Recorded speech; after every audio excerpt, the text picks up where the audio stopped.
¿Estamos contentos? ¿Estamos en el gozo de Cristo? Ese gozo nos lo dio Cristo y nadie nos quitará el gozo de Cristo. Amén. Aleluya. Saludos y bendiciones a los hermanos de la iglesia local, pero también saludos y bendiciones a los hermanos que nos ven a través del internet. Reciban saludos de esta primera iglesia bautista hispana de la ciudad de Cape Coral, aquí en el suroeste de la Florida, en Estados Unidos de Norteamérica.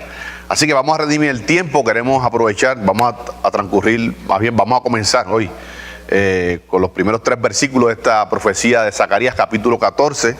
El domingo pasado estuvimos transcurriendo un estudio introductorio. Siempre cuando comenzamos un capítulo, ¿verdad?, damos un estudio panorámico para veamos qué vamos a afrontar o qué vamos a enfrentar en cuanto al estudio bíblico en este último capítulo, que es el clímax, ¿verdad? El 80% de los comentaristas dicen que este es el clímax de Zacarías, de esta poderosa profecía, porque ya vemos aquí al Señor Jesucristo personalmente en la tierra, actuando, perdonen el pleonasmo, actuando personalmente con la humanidad, ¿verdad? Tanto con los que le esperan, aquellos redimidos, aquellos fieles, pobres de espíritu, como también aquellos inconversos, impíos, para un trato de bendición para los que le esperan y un trato de juicio, ¿verdad? El día de Jehová, así como el rapto, es un día de bendición y un día de juicio. El rapto de la iglesia es un día de bendición, o más bien no un día, hermano, es un acontecimiento, es un momento. ¿Verdad? No un evento es algo eventual que puede pasar o no puede pasar, pero acontecimientos que ya puede darse de por hecho. La Biblia es un libro de hechos, ¿verdad? Y a base de esos hechos llegamos a una postura teológica, a unos criterios teológicos, a una doctrina bíblica. Entonces, para los que nos vamos con Cristo, ¿cuántos se van con Cristo? En el resto de la iglesia, aleluya. Nos vamos con Cristo, va a ser un momento, ¿verdad?, un acontecimiento de bendición, pero de tristeza y de juicio para aquellos que se queden. Y hermano, nosotros siempre pensamos en el impío, pero gente que está dentro de la iglesia, qué triste.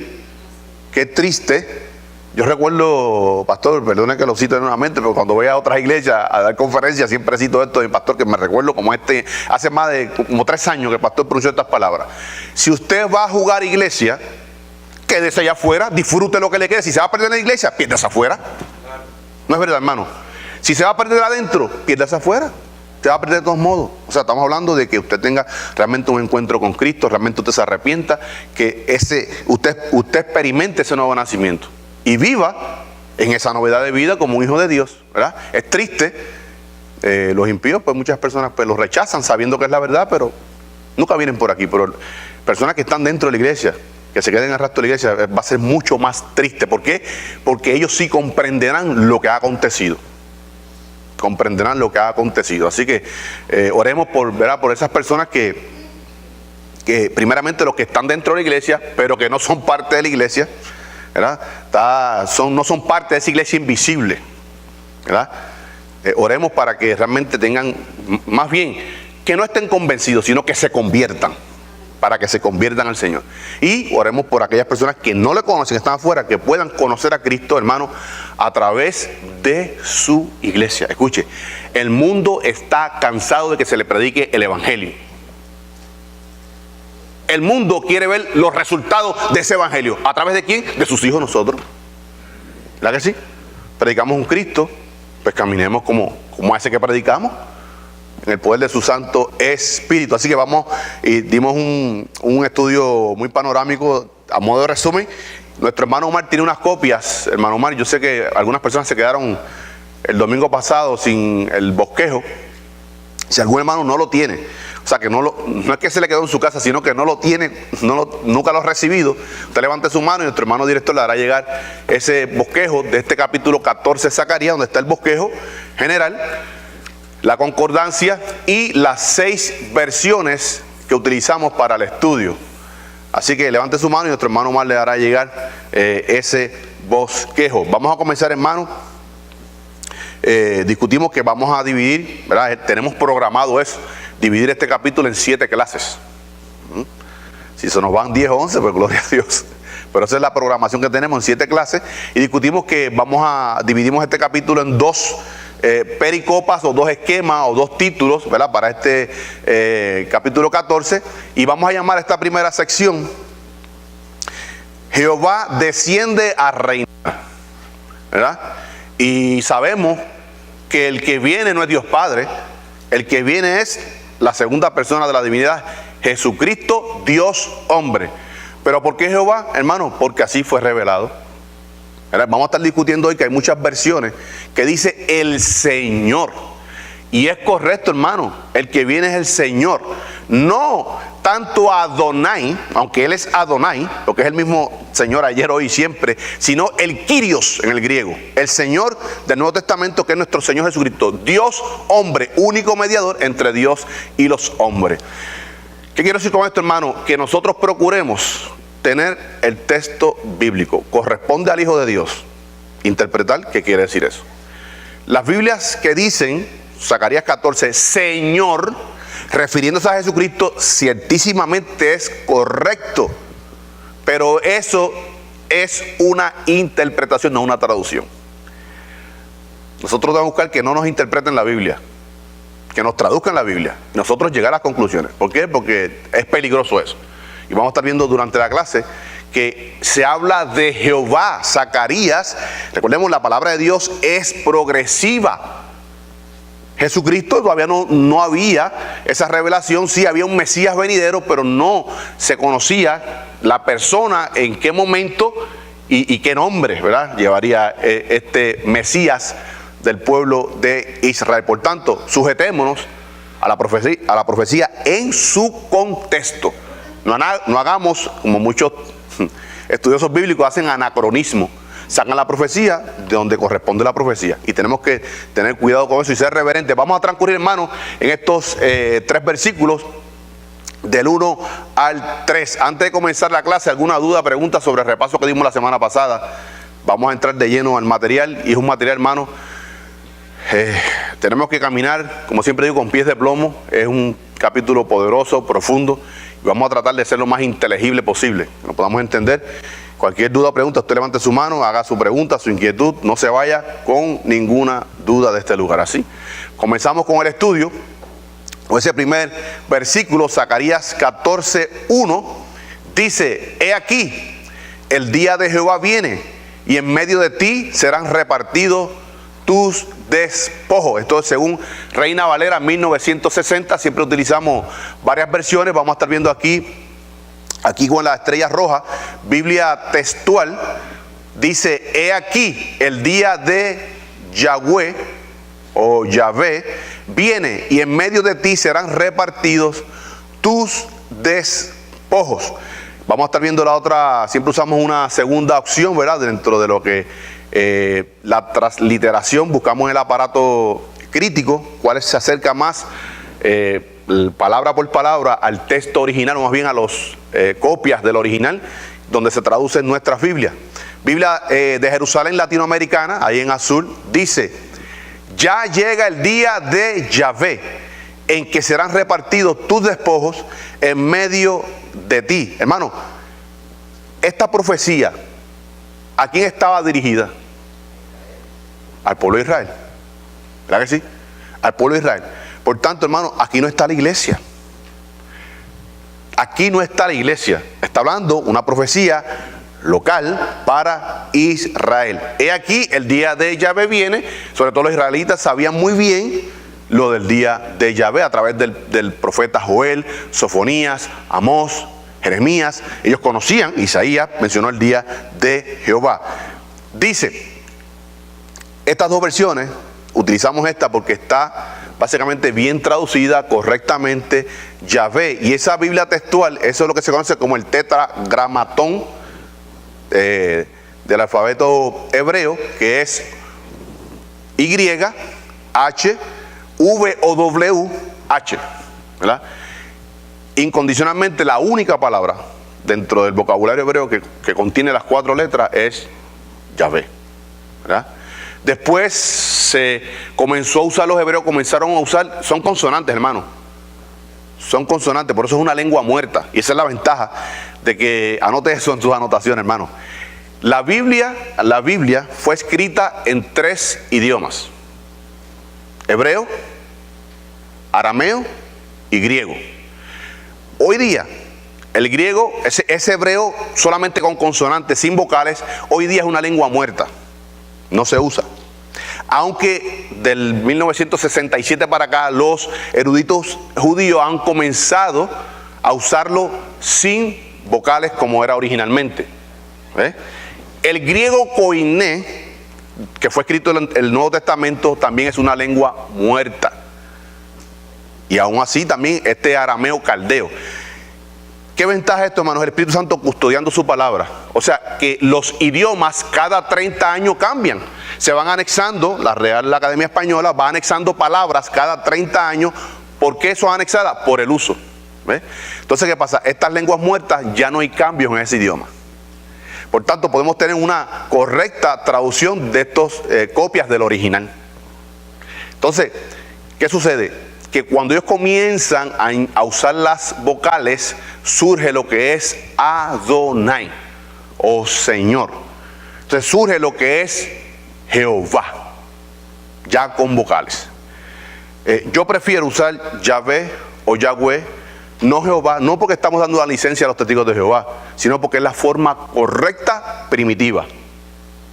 No es que no sea malo usar Jehová, pero la realidad es Yahvé o Jehová. Adonai se refería al Señor Jehová. Kyrios, en el Nuevo Testamento, al Señor Jesucristo. Y tenemos que saber, ¿verdad?, que aquí se está hablando de Yahweh o de Adonai, pero reconocemos que el que viene es la segunda persona, Dios Hijo. Es un cuerpo humano, una persona divina humana. Sin embargo, las otras versiones, y aún la versión 909 de Reina Valera, comienza a usar ya las vocales Jehová. No así, los hermanos que tienen la Biblia del Oso, fue la primera traducción que tiró Reina Valera, 1569, ahí usan lo que es Yahvé o Yahweh, no usan la palabra Jehová. Se comienza a utilizar en 1909. Pero sin embargo, las Américas dice Señor, nueva traducción viviente Señor, nueva versión internacional Señor. Y esto más bien no es una traducción, es una interpretación que es totalmente correcta. Y me gusta, pero lo pone en mayúscula, Señor, refiriéndose al Señor Jesucristo. Vamos a ver otra precisión, ahí en rojo, dice nueva versión internacional, que es la menos que utilizamos. Es una versión un poquito que tenemos que tomarla con pinzas, pero aquí nueva versión internacional ha hecho una precisión como ninguna. Dice que cuando tus despojos serán repartidos en tus propias calles. Hermano, así aparece literalmente en el hebreo, ¿verdad? Porque dice, las otras dicen, serán repartidos tus despojos en medio de ti, ¿verdad? En medio de ti. Pero dice, en tus propias calles. Y vamos a estar viendo el contexto. A veces lo leemos así tan livianamente, pero eso trae una fuerza tremenda, hermano. O sea, más bien es una vergüenza, un castigo en el contexto hebreo terrible. Nosotros leemos así tan, bueno, serán repartidos tus despojos en medio de ti. Pero nueva versión internacional dice, en tus propias calles. Vamos a ver el contexto histórico-cultural, por qué, que es el único método correcto, gramático, histórico-cultural, por qué tiene tanto peso esa profecía de Zacarías para el pueblo judío y nosotros podemos entenderla usando ese método gramático, histórico, cultural. Vamos a comenzar, hermano, con la primera frase. Dice, he aquí, el día de Jehová viene. Hemos discutido en la clase que el día de Jehová es un día. Es un largo periodo de tiempo que comienza después del rapto hasta el comienzo del estado eterno. O sea, estamos hablando de un largo periodo de tiempo, pero aquí está hablando, he aquí, el día de Jehová viene, está hablando de ese acontecimiento dentro de ese largo periodo de tiempo cuando Jesucristo entra en trato personal con la humanidad. ¿Ves? O sea que eso es básicamente un momento dentro de ese largo periodo de tiempo. Porque aún el milenio, aún el juicio de Apocalipsis 20, 11, 15 está dentro del día de Jehová. Desde que la iglesia es levantada, después de la iglesia levantada, ahí comienza el día de Jehová. Y tenemos que hacer precisión en qué momento o en qué acontecimientos estamos dentro de ese largo periodo de tiempo. Pero nosotros estamos aquí hoy, 14, ya cuando Cristo posa la planta de sus pies en el monte del Olivete. Dice que este día esperado por el pueblo judío, por eso Amós le dice al pueblo de Israel: ¿para qué esperan el día de Jehová? O sea, nosotros en el contexto nuestro, ¿para qué ustedes tan encaprichados con el día de Jehová? ¿No saben que es un día de juicio, un día de espanto, un día de castigo para ustedes que están en desobediencia? ¿Verdad? Siempre buscas una aplicación. ¿Por qué Jesucristo ven pronto? Sí, Señor Jesús, nos hacemos eco de las palabras de tu Hijo, nuestro hermano el apóstol Juan. Sí, Señor, ven en el rastro de la iglesia. ¿Usted está listo? O más bien, ¿estoy yo listo para el encuentro con mi Señor? ¿No sabemos que el día del rapto, ese momento del rapto de la iglesia, es un momento de bendición, pero también de juicio? Estoy buscando una aplicación, ¿verdad? Y este pueblo esperaba ese día de Jehová. Nosotros, la primera iglesia bautista hispana, esperamos a Jesucristo porque estamos listos para nuestro encuentro con nuestro Señor. No por nuestra fuerza, sino porque Él ha prometido que ha comenzado la buena obra, la perfeccionará, la completará, la llegará a su fin hasta el mismo día de Jesucristo. Y ahí nosotros nos amparamos, nos anclamos en la roca firme que es Cristo Jesús, en su palabra y sus promesas. Pero hermanos, si hay personas en la iglesia jugando iglesia, no añores el rastro de la iglesia, no añores. Hermano, a veces nos encontramos en una encrucijada como nuestro hermano Pablo. Señor, amo tanto tu obra, amo tanto a tu iglesia, que me gustaría quedarme trabajando para que más personas te conocieran, aunque sé que partir contigo es muchísimo mejor. ¿Usted no se ha encontrado esa encrucijada, hermano? Seres amados, personas que amamos, que no conocen al Señor, que van de camino al infierno, y decimos: Señor, ven pronto. Pero también hay personas que amamos que no han venido a ti. Señor, da tiempo para que ellos se conviertan y vengan a ti. ¿Verdad que sí? Nos encontramos esa encrucijada. Sabemos, Señor, que tú venir por nosotros es muchísimo mejor. Pero amo a tu iglesia y amo a aquellos que no han venido a tus pies. Da tiempo, Señor. Da tiempo, ¿verdad? Nos encontramos esa encrucijada. ¿Es malo eso, hermano? No. Pablo dijo más. Pablo dijo: Señor, prefiero, voy a hacer una paráfrasis, prefiero quemarme en las pailas del infierno, pero que el pueblo judío se salve. Prefiero yo perderme para que ellos se salven. Ese es el amor, hermano. Ese es el amor de un pastor, de un ministro. Ese es el amor de un hijo de Dios, ¿verdad?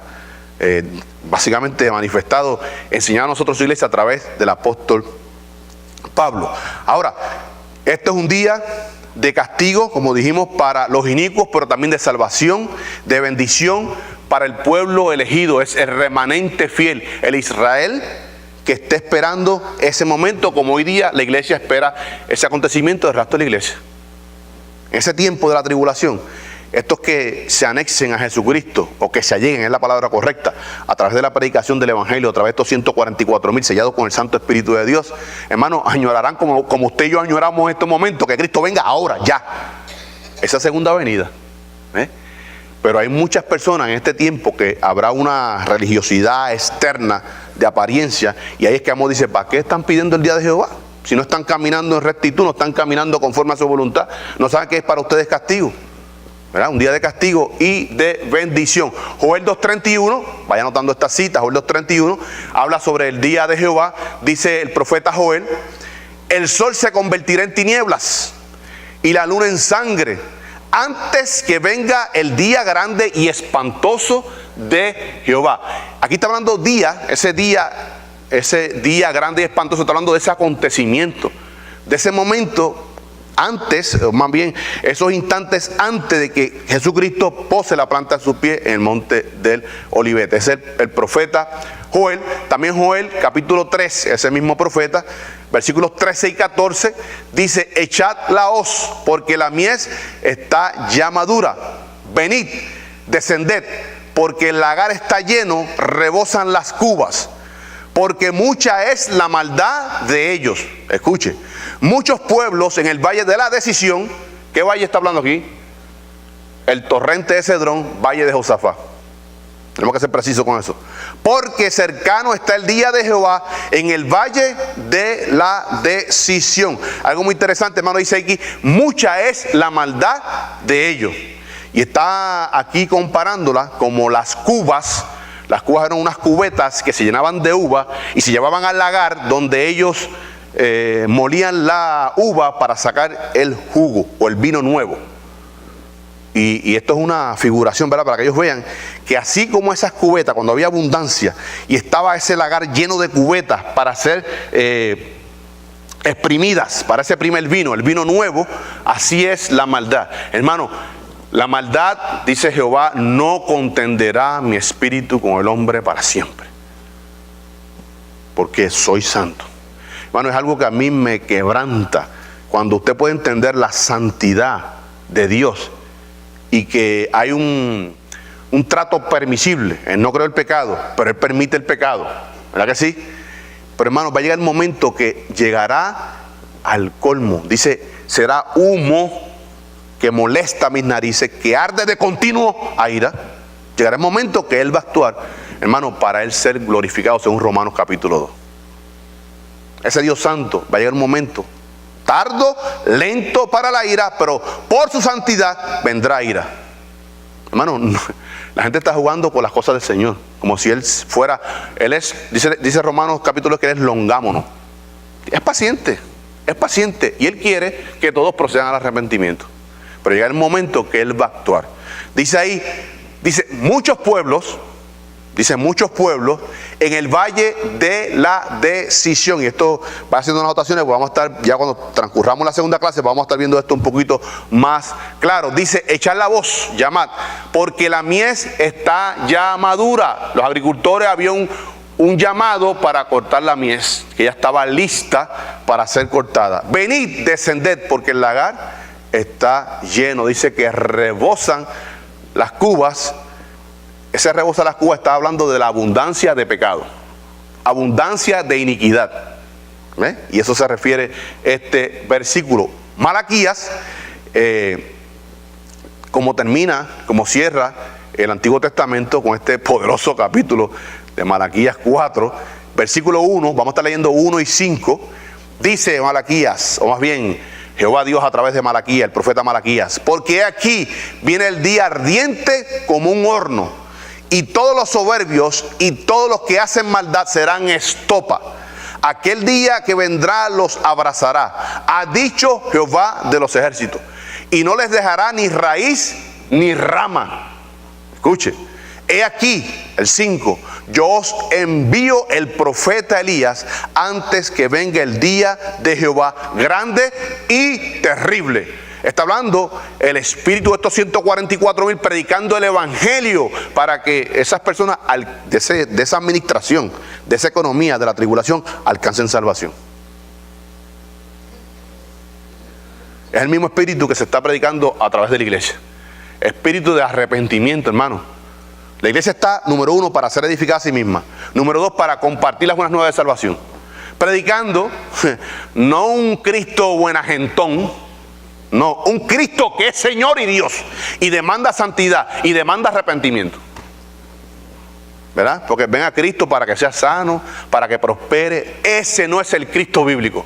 Están predicando otro evangelio, por tanto son anatemas. Predicamos a un Cristo crucificado, sí, pero predicamos a un Cristo que está a la diestra de Dios Padre, que está esperando el momento para actuar personalmente, y que es Dios sempiterno. Amén. Dice ahí, todos los soberbios, todos los que hacen maldad. Por tanto, aquellos pobres de espíritu, fieles, añorarán ese momento. Pero para los que son soberbios y todos los que hacen maldad, primariamente a los judíos, a los pueblos de Israel. Así como Israel tenía prioridad en cuanto a salvación, no que era exclusiva para ellos, sino que había una prioridad en cuanto a la salvación. Eso lo discutimos en una de las clases, bíblicamente. No excluyendo a los demás, sino que había una prioridad para los judíos. Así también tendrán prioridad en el juicio de Dios. Al que mucho se le da, mucho se le demandará. Y a Israel se le entregó el candelabro, la palabra, la revelación. ¿Para qué? Para que Jehová Dios se diera a conocer a todas las naciones. Y se va a pedir cuenta a ese pueblo. Le va a pedir cuenta a ese pueblo. Vamos a estar viendo, hermano, este Malaquías habla del advenimiento del día de Jehová, de ese momento cuando Él actúe personalmente. Vamos a discutir la otra frase. Dice Zacarías 14:1, segunda frase: y en medio de ti serán repartidos tus despojos.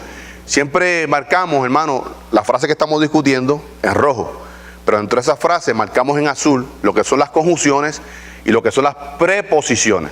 ¿Por qué, hermano? Llevamos ya tiempo usando este tipo de estudios y gloria a Dios, muchos hermanos dicen: oye, Carmelo, ahora entiendo mejor el estudio cuando aplico las reglas de la gramática al texto bíblico, ¿verdad? Porque ese I es una I copulativa que está añadiendo. He aquí, el día de Jehová viene. No solamente que viene el día de Jehová, sino que le está añadiendo: y en medio de ti, I copulativa en una preposición. La I sirve para enlazar, la preposición para dar énfasis a las palabras de esa frase. En medio de ti, otra preposición, serán repartidos tus despojos. ¿Por qué hablé en la introducción de la clase que esto era muy fuerte para el hebreo? El contexto cultural, cuando un pueblo atacaba a otro pueblo o se iban a guerra, escuche, el pueblo vencedor adquiría el botín de esa ciudad, pero se repartía cuando regresaban a su ciudad natal. O sea, yo voy e invado a nuestro hermano Pino y le gano la batalla al hermano Pino. Es difícil, ¿verdad? Porque le gano la batalla al hermano Pino, adquiero sus posesiones, pero las reparto con mis soldados en mi casa. ¿Verdad que sí? Pero aquí está diciendo Jehová, dice: en medio de ti, y está hablando aquí, y vamos a estar viendo que se está hablando de la ciudad de Jerusalén. No solamente que será atacada, sino que en medio de ti ellos proclamarán la victoria y repartirán los despojos en tu misma ciudad, en tus mismas calles, delante de tu rostro. Tremendo, hermano, cuando entendemos en ese contexto cultural. No es que te van a ganar la batalla y se llevarán todas sus riquezas y se las repartirán en sus ciudades o sus países de origen, sino que en medio de ti se repartirán el botín. ¿Verdad? El peso que tienen estas palabras cuando vamos al contexto cultural. Dice, nueva versión, lo leímos ahorita, que dice: en medio de tus calles. Ese es el énfasis. Cuando el día de Jehová venga, Jerusalén, en medio de ti, será repartido tus despojos, tus riquezas, el botín será repartido delante de ti. Y vamos a estar viendo que muchos serán llevados en cautiverio, Dios usando a los enemigos para castigar a su propio pueblo.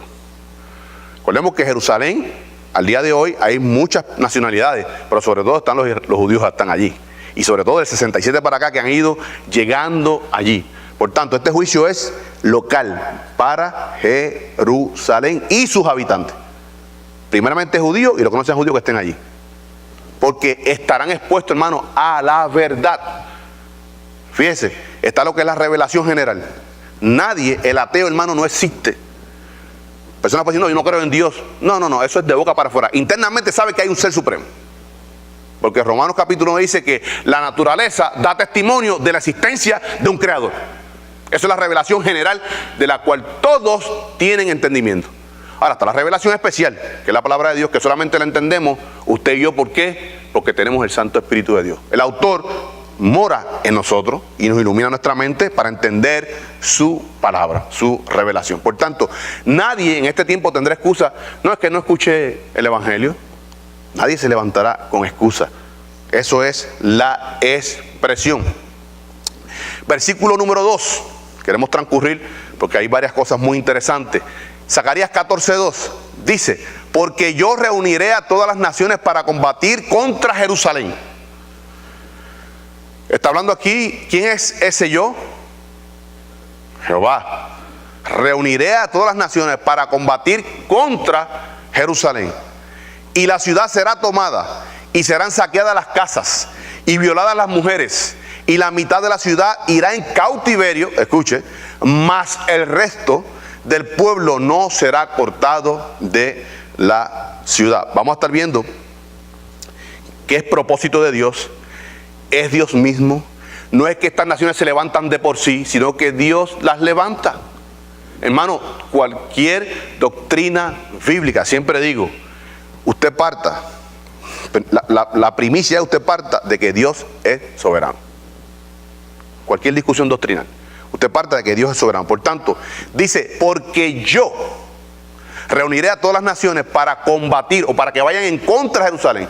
Y dice más, y la ciudad será tomada y serán saqueadas las casas y violadas las mujeres, y la mitad de la ciudad, escuche, la mitad de la población, vamos a estar buscando una precisión en eso, irá en cautiverio, más el resto del pueblo no será cortado, permanecerá. Vamos a estar viendo quiénes son esos que permanecen. Vamos a estar viendo las 6 versiones que utilizamos. Vamos a estar usando aquí en rojo la Reina Valera 1909. Dice aquí, porque yo reuniré todas las gentes en batalla contra Jerusalén, y la ciudad será tomada, y saqueadas serán las casas, y forzadas las mujeres, y la mitad de la ciudad irá en cautiverio, mas el resto del pueblo no será talado de la ciudad. Otra versión que utilizamos es Biblia textual, aquí en azul.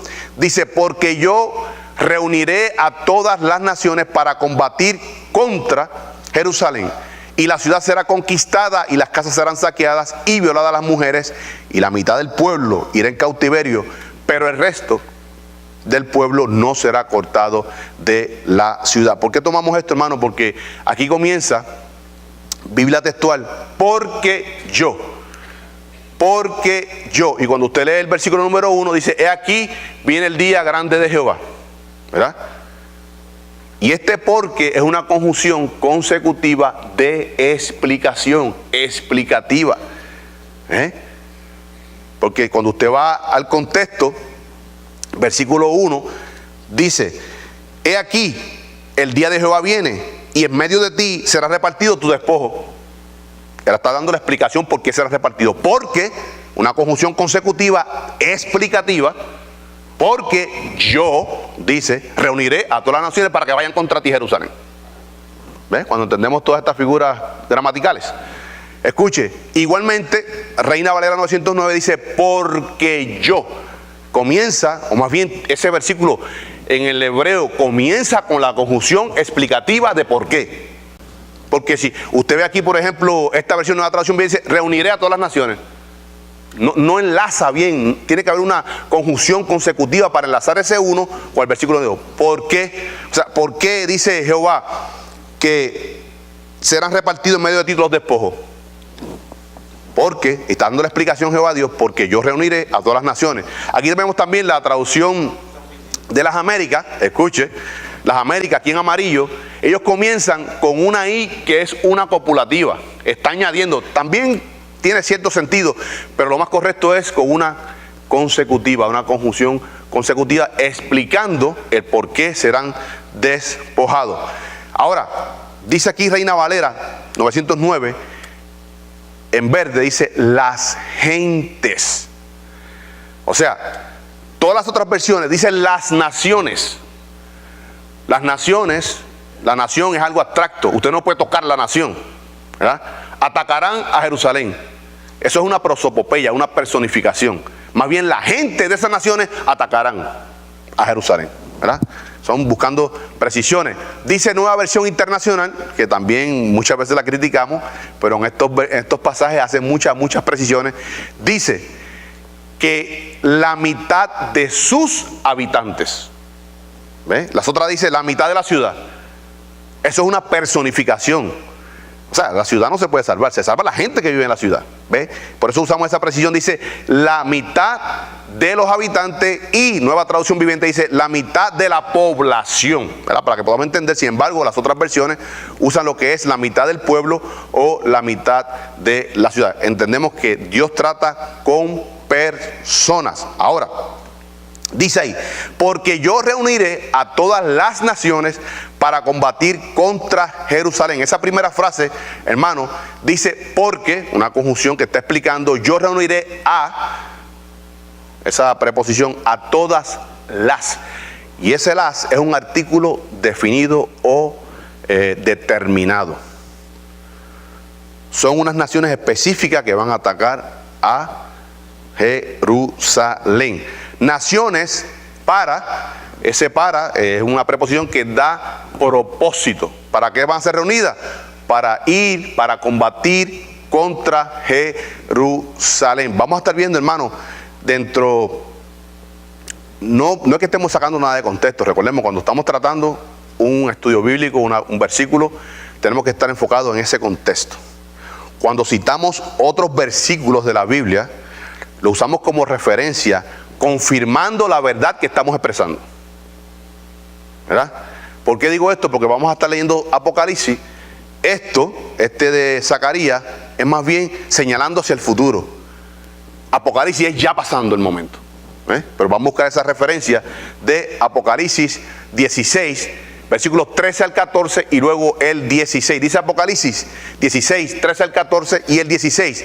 Y vi salir de la boca del dragón y de la boca de la bestia y de la boca del falso profeta 3 espíritus inmundos a manera de ranas.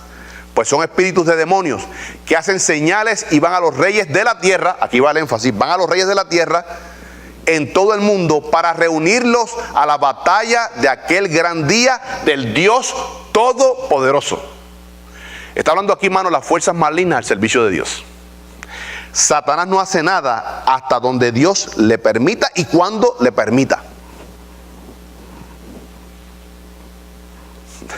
A nosotros nos hicieron un boicot porque es un programa radial de John MacArthur. Él dijo que el diablo es el diablito de Dios. Y tiene razón.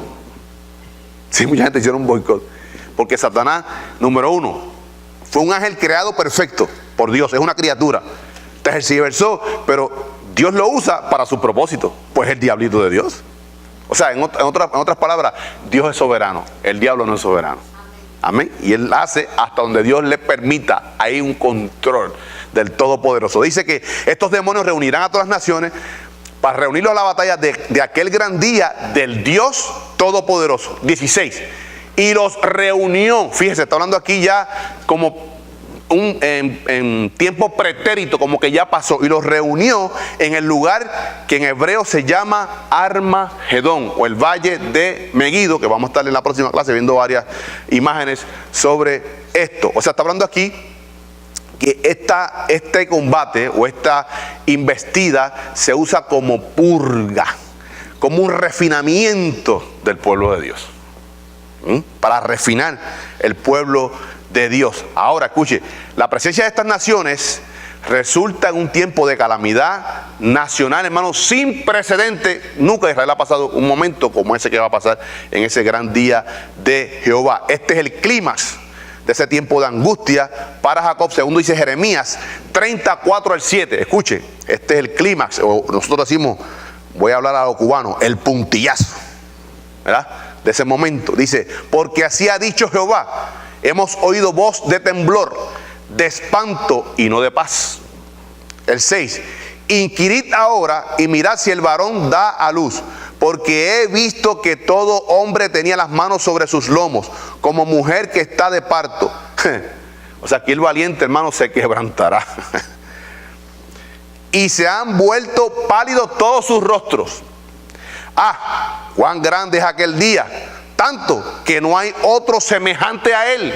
Fíjese, tiempo de angustia para Jacob. ¿Quién es Jacob? Israel. Israel. Pero de ella será librado. ¿Será librado todo Jacob? ¿Todo Israel será librado? No, el remanente fiel. Pero habrá un remanente fiel que verá todos estos sucesos, pero están protegidos por el poder de Dios. Estarán protegidos por el poder de Dios. Por tanto, ese es el tiempo de purga, tiempo de angustia, tiempo de lamento, como nunca experimentado para el pueblo de Dios. Hay otros capítulos, hermano, usted lo anote, no vamos a discutir en la clase, son estos que están aquí en pantalla. Dice que Jehová dice que reunirá a todas las naciones para combatir contra Jerusalén. Esta es la confederación universal o mundial de los ejércitos de las naciones que se menciona en el Salmo número 2, Joel capítulo 3, Ezequiel 38 y Ezequiel 39. Está hablando de capítulos completos, así como Apocalipsis 16 y 19. ¿Por qué usamos esta expresión que es la confederación universal, hermano? ¿Por qué universal en vez de mundial? Porque esta confederación, más que mundial, es universal. ¿Por qué usamos esa expresión? De que esa confederación no es tanto mundial, sino es universal.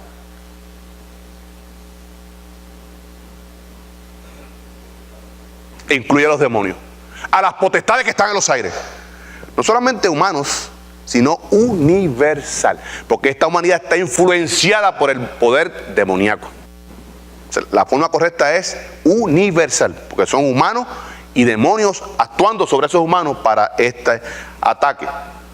Hermano, como resultado de esta invasión, el enemigo captura la ciudad, saquea todas las casas y viola las mujeres. Vamos a estar viendo un versículo más adelante sobre Joel, en esta referencia de que las casas serán tomadas, para que usted vea lo poderoso de esta investidura. Dice la segunda oración, la segunda frase del versículo 2: y la ciudad será tomada y serán saqueadas las casas y violadas las mujeres. Ahí vemos en azul lo que son las conjunciones y las preposiciones.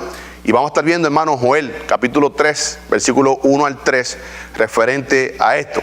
Dice: porque he aquí que en aquellos días y en aquel tiempo en que haré volver la cautividad de Judá y de Jerusalén.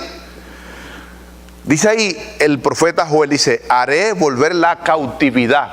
O sea, serán tomados cautivos. Fíjese el castigo tan grande. Y este pueblo sabe lo que es la cautividad, sabe lo que es el exilio. Ya experimentado. 2, reuniré a todas las naciones y las haré descender al valle de Josafat, y allí entraré en juicio contra ellas a causa de mi pueblo, no a todo Israel, sino a mis escogidos, a mis fieles, a los pobres de espíritu, y de Israel mi heredad, a quienes ellas esparcieron entre las naciones y repartieron mi tierra. Hasta el día de hoy. Hasta el día de hoy. Y echaron suerte sobre mi pueblo, y dieron los niños por una ramera, y vendieron las niñas por vino para beber. Hermanos, recordemos que aquí está hablando de una profecía que se cumplió en parte local, pero está hablando aquí, yo le está apuntando lo que es escatológico, cumplimiento total, o más bien dentro del menú que se llama el cumplimiento plenario de esa profecía. O sea, Israel no ha visto todavía un día como ese día que ellos van a experimentar.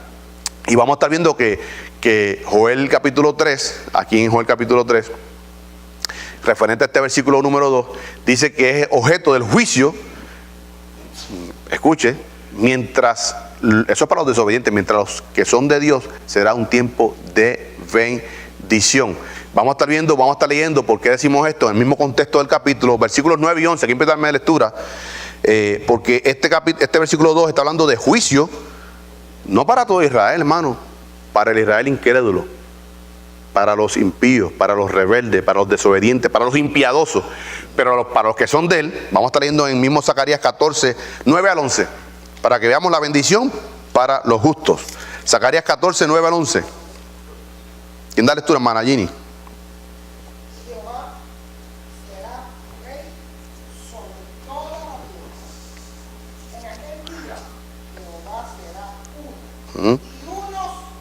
Amén. Toda la tierra se volverá como llanura, desde Eva hasta Rimón, al sur de Jerusalén. Y esta será enaltecida y habitada en su lugar, desde la puerta de Benjamín hasta el lugar de la puerta primera, hasta la puerta del Ángulo, y desde la torre de Hananeo hasta los lagares del rey.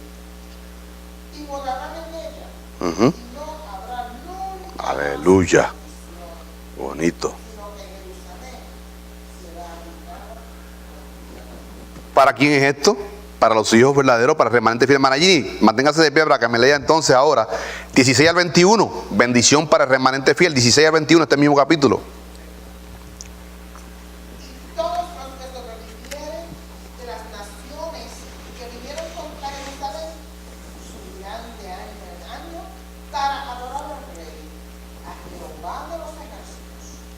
a celebrar la fiesta de los tabernáculos. Pausa ahí, hermana Ginny, para hacer una precisión aquí. Y todos los que sobrevivieron de las naciones que no subieron a Jerusalén. Escuche, para ese tiempo, vamos a poner el ejemplo de Estados Unidos, habrá gente que irá a investir a Jerusalén, pero habrán fieles del Señor que permanecerán aquí. El remanente fiel. Por tanto, hermano, el milenio no solamente es para judíos, aquí está hablando de gente de las naciones. El milenio no solamente es exclusivo para los judíos. Dice, de esas naciones, los que no subieron contra Jerusalén, que son gente salva, entrarán a esa bendición, ¿verdad? Pero primeramente, del 9 al 11 está hablando del pueblo judío. Ahora está hablando de una bendición, cumpliéndose el nuevo pacto, Jeremías 31 al 34, que en esa nación serán bendecidas todas las familias de la tierra. Continúa, hermana Kini. Y acontecerá que los de las familias de la tierra Ujú. que no subieron a Jerusalén para adorar al Rey, Jehová de los ejércitos, no vendrá sobre ellos Ujú. lluvia. Y si la familia de Egipto no subiere y no viniere, sobre ellos no habrá lluvia. Vendrá la plaga con que Jehová herirá a las naciones que no subieren a celebrar la fiesta de los tabernáculos. Esta será la pena del pecado de Egipto y del pecado de todas las naciones que no subieron para celebrar la fiesta de los tabernáculos. En aquel día estará grabado sobre las campanillas de los caballos: santidad a Jehová. Amén. Y las ollas de la casa de Jehová serán como los tazones de la espada. Ujú. Y toda olla en Jerusalén y Judá será consagrada a Jehová de los ejércitos. Y todos los que sacrificaren vendrán y tomarán de ellas y cocerán en ellas. Y no habrá en aquel día más mercader en la casa de Jehová de los ejércitos. Hermano, tremenda bendición. Y las joyas de la casa de Jehová serán como los tazones del altar. ¿Cómo estaban los tazones del altar? Los cuernos del altar rebosaban de aceite. Una bendición tremenda, ¿verdad? Para el remanente que permanezca vivo en este entonces. Vamos a estar viendo, hermano, para concluir esta clase de hoy, vamos a estar viendo esa última frase del versículo número 2. Y con esto concluimos. Dice, y la mitad de la ciudad irá en cautiverio, mas el resto del pueblo no será cortado. Anote esto, hermano. Zacarías 13, 8 y 9 está hablando de una tercera parte de toda la tierra de Palestina. Zacarías 13, 8 y 9 está hablando desde Cades Barneas hasta el río Éufrates, de mar a mar, mar Mediterráneo al mar Muerto. Ahí está hablando de una tercera parte.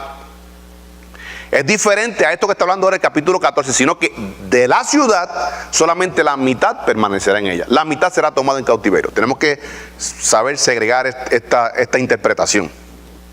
Escuche, habrá de todo el país, habrá una tercera parte que permanecerá. Pero esta investidura, este ataque se habla localizado en la ciudad de Jerusalén.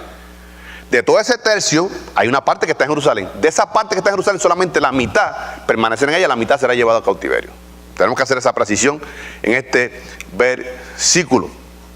Escuche, pero el resto será tomado para cautiverio, pero no solamente eso.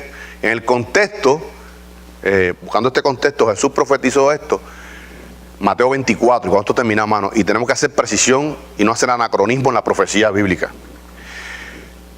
No solamente que Jehová cuando venga herirá de muerte a muchas personas, sino que Jehová usará a los enemigos para herir y matar a los rebeldes. Recordemos, cuando comenzamos el estudio de Zacarías, se levantaron 4 reinos, 4 imperios, 4 cuernos que los levantó Dios para castigar a su pueblo. Cosas que Habacuc no podía entender. El profeta Habacuc: Jehová Dios, como nosotros que somos tu pueblo, pueblo escogido, tú no vas a castigar con nuestro enemigo. Habacuc no pudo entender eso, ¿verdad? Pero Jehová Dios conocía el corazón de Habacuc. Conocía el corazón de Habacuc, que había celo, había amor ardiente por nuestro Señor. ¿Cómo es posible, Señor, que tú nos vayas a castigar? con los babilónicos, que son unos impíos, que son nuestros enemigos. Había propósito de Dios, eran ese castigo. Por tanto, Mateo, escuche, Mateo 24, 40 al 41, está apuntando a Zacarías 14, 2. Dice Jesús, palabras de Jesús: entonces estarán dos en el campo, el uno será tomado y el otro dejado. Dos mujeres estarán moliendo en un molino, la una será tomada y la otra será dejada. Aquí muchas personas usan esto para aplicarlo al resto de la iglesia. Hermano, aquí está hablando, si lo ponemos como referencia cruzada, Zacarías 14:2, está hablando que el que va a ser tomado va a ser para o cautiverio o destrucción, sobre todo destrucción. El que es dejado es para que entre a la bendición del reino milenial. Ahora, podemos usar una aplicación en la iglesia, en el resto de la iglesia. Cristo vendrá, unos serán tomados para irse a correr en gloria, unos serán dejados para que pasen por el tiempo de la tribulación. Pero aquí es inverso. Aquí está hablando de la segunda venida, no del rapto de la iglesia. Por tanto, Dios mismo usando las naciones para castigar a su pueblo. Sí, hermana Loida.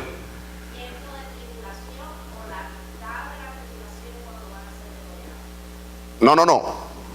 La mitad de la tribulación, escuche, pero aquí estamos hablando al final del segundo periodo de la tribulación. Al final se refiere a lo que esté allá de la tierra palestina, Ajá. o a todas las personas. No, aquí incluye todas las personas, pero sobre todo al pueblo judío. Recordemos que ya para este entonces ya Jehová Dios ha reunido a su pueblo en la tierra. Y discutimos que él entrará a cuentas con parte de esa, sobre todo la tribu de las dos tribus del reino del sur, lo que es Judá y Benjamín, entrará a cuentas con ellos en la tierra. Pero las 10 tribus dispersas que conformaban el reino del norte, entrará a cuentas con ellos afuera en el desierto. No entrarán a la tierra. ¿Ve la diferencia? Pero aquí no está hablando de la mitad, aquí está hablando ya al final de la tribulación. O sea, la tribulación básicamente se sella con la aparición, lo que es el apocalipsis en el griego, la aparición personal de nuestro Señor Jesucristo. Ese es el momento que está hablando Zacarías capítulo 2. Pero aquí en Mateo 24, 40, 41, se hace una referencia, Jesús está haciendo una referencia a Zacarías 14, 2. ¿Ve? Que muchos serán tomados para experimentar destrucción. Escuche. Mateo se queda hasta ahí. Uno será tomado, uno será dejado. Pero ¿qué nos clarifica? La misma palabra del Señor. Lucas, como médico, investigador, más diligente y sobre todo por la autoridad del Santo Espíritu de Dios, da una revelación más precisa. Los discípulos preguntan: Señor, explícanos. Estoy parafraseando, hermano, pero usted lea esto. Explícanos. Esos que son tomados, ¿con qué propósito? ¿Con qué propósito? Vamos a estar viendo aquí Lucas 17, 34, 37. Referente a esto de Mateo 24, 40 al 41. Os digo que en aquella noche estarán dos en una cama. El uno será tomado y el otro será dejado. Dos mujeres estarán moliendo juntas. La una será tomada y la otra será dejada. Dos estarán en el campo. Aquí directamente una cita de Mateo 24, 40, 41. Dos estarán en el campo. El uno será tomado y el otro dejado. 37. Aquí está la precisión. Y respondiendo le dijeron: ¿dónde, Señor? ¿Dónde van esos que son tomados? Y el Señor le contesta. Él les dijo: donde estuviera el cuerpo, allí se juntarán las águilas. En el hebreo dice los buitres. Está hablando de cuerpos muertos. Mateo 24, 40, 41. Los que son tomados son para experimentar destrucción. Los que son dejados, lo que está hablando aquí Zacarías 14, es para que experimenten la bendición del reino mesiánico, reino milenial. Por tanto, es un error usar estos versículos como el resto de la iglesia. No tienen nada que ver con el resto de la iglesia. Podemos buscar una aplicación con el resto de la iglesia, pero es muy distinto. Hermanos, rapidito, ¿alguna duda, pregunta, comentario? Estamos en el capítulo número 100, hermana.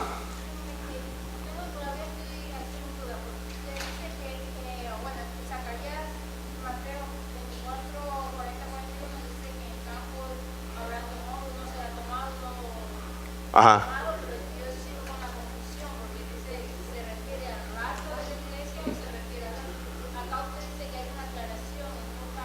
Ajá.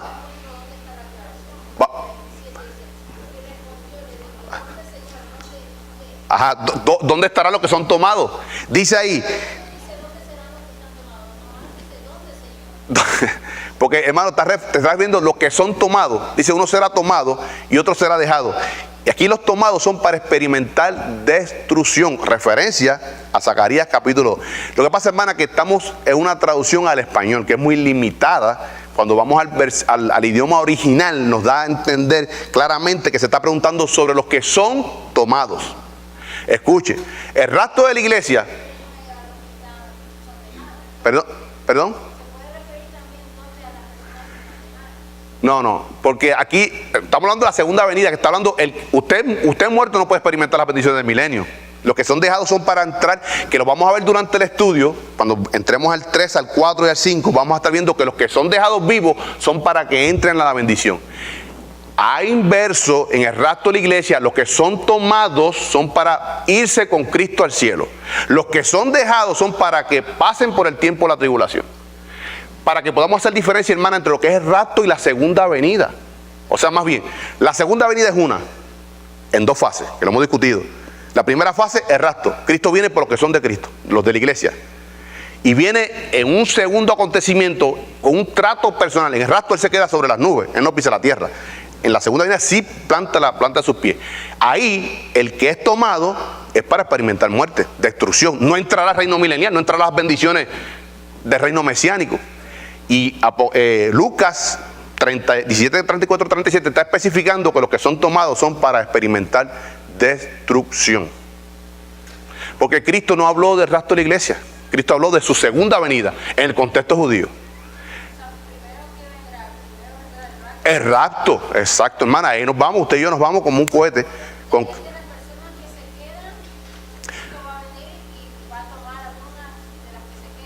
Bueno, fíjese, hermana, el tiempo de la iglesia es esta dispensación. El tiempo de la iglesia es desde Pentecostés, cuando se inaugura la iglesia, hasta el rapto. De ahí en adelante, la tribulación, habrá gente salva, pero no serán parte de la iglesia. Ya no hay más iglesia, en el sentido que no se añadirá más ninguno a la iglesia. Viene Cristo por nosotros y comienza el periodo de la tribulación. No sabemos qué lazo de tiempo surja para el periodo, que comience ese periodo.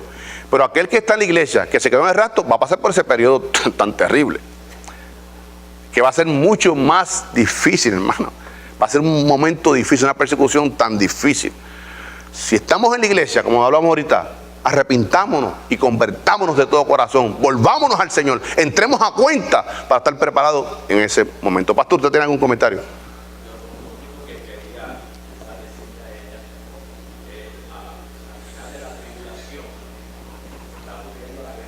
Uh-huh.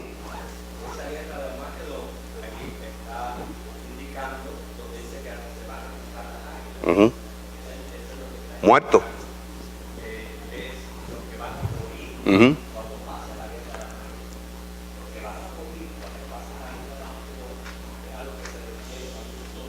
Tomado.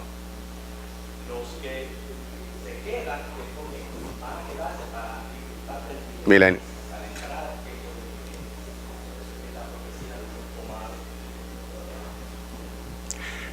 Hermano, sí, rapidito, vamos rápido, hermano. Por ejemplo, si tenemos una actividad aquí, una fiesta, y el pastor viene y saca a 20 personas, esos son tomados para que estén fuera. Los que se quedan dentro es para disfrutar de la fiesta que va a haber aquí, de la recepción. Vamos a calificar esto más adelante, hermano, pero estamos de pie y sé que hay muchas dudas, preguntas. Anote eso para la próxima clase, ya estamos atrasados por 3 minutos. Entremos en oración. Amantísimo Dios y Padre Celestial, venimos delante de tu presencia en acciones de gracias por tu amor, tu infinita misericordia. Gracias, Señor, por estar en este bendito lugar, mi Señor, rindiendo culto a ti, el único Dios vivo y verdadero. Gracias, Padre, por la oportunidad de abrir tu santa palabra, las escrituras y sobre todo esta profecía poderosa de Zacarías, Padre. Tú nos das entendimiento de ella, Padre, y podemos buscar el sentido, lo que tú hablaste o lo que tú has hablado a tu pueblo, Padre, en el 536 antes de Cristo, Padre. Pero también podemos entender esa palabra hoy en el 2014 y buscar una aplicación para nosotros, Padre Santo. Abre nuestro entendimiento, Padre Santo. Danos un espíritu de mansedumbre para estar abierto a lo que tú dices en tu palabra, mi Señor. A entender todas estas cosas, Padre. Son temas difíciles, una profecía profunda, Padre, pero con la asistencia de tu Santo Espíritu, oh autor de las Escrituras, ilumínanos, Padre Santo, para entender todas estas cosas, Padre. y ponerla por obras en nuestras vidas, Padre Santo. Gracias por esta profecía, gracias por la escuela dominical, gracias por los hermanos que asisten siempre, Padre, al estudio de tu santa, bendita y soberana palabra. Ahora prepáranos, Padre Santo, para el culto que continúa con la alabanza, la adoración, Padre, pero sobre todas las cosas con la exposición de tu palabra, mi Señor. Que sea una palabra que nos edifique, que nos quebrante, Padre Santo. Una palabra que haga catarsis en nuestra vida, Padre Santo, que limpie, que sea un fuego que queme la basura que queda aún en nosotros, mi Señor. Gracias, Padre Santo, por ese fuego purificador, mi Señor. Háblanos, Padre, a través de tu palabra. Pero danos, Padre, haznos sentir, Padre, un oído receptor, mi Señor, y un espíritu de humildad para hacer los cambios correspondientes. Te damos gracias, Padre Santo, y bendice la semana que comienza, mi Señor, que la hemos apartado con este día, rindiendo culto a ti, que podamos testificarte, oh Cristo, no porque hablamos de ti, sino porque te vivimos a ti, Padre Santo, por vidas cambiadas, por tu poder, Dios Padre, Dios Hijo, Dios Espíritu Santo. Padre, pedimos todas estas cosas creyendo en el poderoso nombre de tu Hijo, eterno y amado, nombre, sobre todo nombre, Jesucristo, nuestro Señor. Amén y amén.